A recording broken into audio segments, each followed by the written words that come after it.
Hello and welcome to my channel. This video we're going to go over 25 of the most basic terms you need to know to watch or play Texas Hold'em. Let's begin.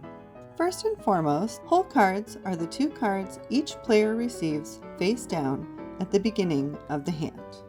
The two cards you have in the hole are the only two cards that are wholly yours to play in the hand.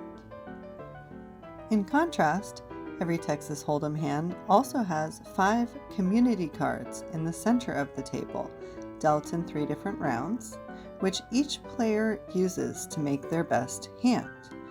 The first 3 community cards that are dealt are called the flop, the 4th is called the turn, and the 5th is called the river. Just before the flop, turn, and river are dealt, a burn card is placed face down to the side. The button, or dealer button, is a white disc, often inscribed with the word dealer, that travels around the table to indicate which player gets dealt the first card, who will be first to act, and more. The blinds are mandatory bets made before the cards are dealt by the 2 players to the left of the button. First player to the left of the button puts out the small blind, and the player 2 seats to the left of the button puts out the big blind. If everyone else folds, sometimes the small blind and big blind are allowed to chop or take their bets back and split the pot. In order to create action, some players will put out a straddle, a blind raise, before the cards are dealt, which makes them last to act and doubles the minimum bet. If no one has yet bet before you, you can check.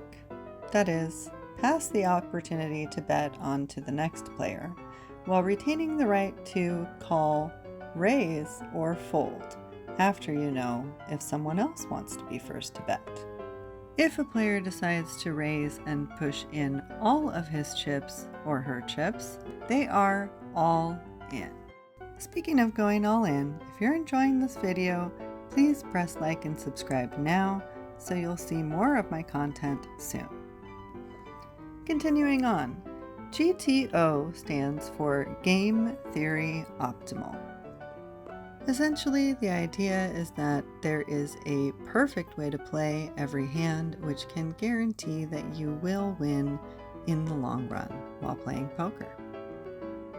Most poker strategies, whether or not they involve GTO, involve playing a range or group of starting hands in a similar manner in order to make it harder for your opponent to figure out what you have. Speaking of what you have, if both you and an opponent have the same pair, he or she who has the highest card alongside that pair is said to have the highest kicker and wins the hand. 3 of a kind is often called trips, and 4 of a kind is often called quads. And the nuts are the best possible hand that could be made with the 5 community cards in play. Your buy-in is the amount you pay to enter the game, the minimum amount of chips you have to buy, or the price to enter a tournament.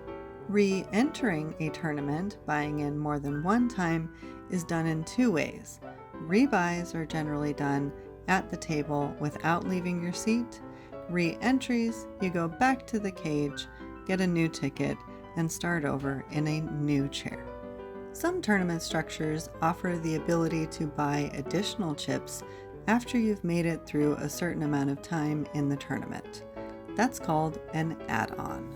These days, most poker tournaments allow people to enter late, rebuy, and/or re-enter for the first few hours of the tournament. However, if no re-entries or rebuys are allowed, it is called a freeze-out. Only a portion of the players who enter every tournament get paid. That one player who makes it really far, but not quite into the money, is called the bubble. Once the bubble is knocked out of the tournament, the money bubble has been burst. Get it? Before we go, it's worth mentioning that there are many tournament players that don't like to play all the way to the end anymore. They will ask if you want to chop. And there is more than one way to chop when it comes to deciding how to redivide a prize pool before the tournament is over. The most popular method is ICM, because in this method, the number of chips that you currently hold when the chop is agreed to is factored into how much of the prize pool that you get. I hope you enjoyed this quick overview. I tried to keep each definition as short and sweet as possible. Thank you so much for watching. Please come back again soon to learn more, and have fun playing Texas Hold'em.